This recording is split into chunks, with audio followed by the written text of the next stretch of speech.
如果你想經期養好氣色嘅話，其實我哋一定要記住一件事，就係經期係我哋身體黃金嘅排瘀期。好多人姨媽期嘅時候就急住要補身體、補身體、補身體，但係其實最正確嘅一個做法就係先排瘀再補血。如果你都係姨媽期量少、顏色暗紅、有血塊、面上有斑，同埋面上經常係暗淡無光，以及係我哋嘅姨媽期經常推遲嘅話，咁今日嘅呢碗排瘀湯你就真係可以試下，飲得啱嘅話，其實你嘅氣色就會慢慢變得唔一樣。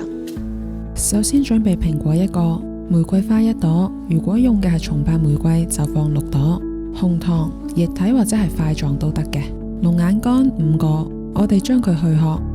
乾嘅山楂11片，帶皮生薑3片，帶皮嘅生薑呢就冇咁容易上火啦。蘋果洗乾淨之後，我哋帶皮切塊，將蘋果、山楂、生薑、龍眼放入去奶鍋入邊，用養生壺都得嘅。然後倒入1碗半嘅水，冚上蓋，大火煮開，轉細火煮20分鐘。煮好之後關火，放入玫瑰花、紅糖，唔使開火嘅，我哋焗3分鐘。等玫瑰花浸出味道嘅同時，又唔破壞花青素。焗好之後就可以飲噶啦，飲起身酸酸甜甜。經期前3日每日飲1碗就 OK。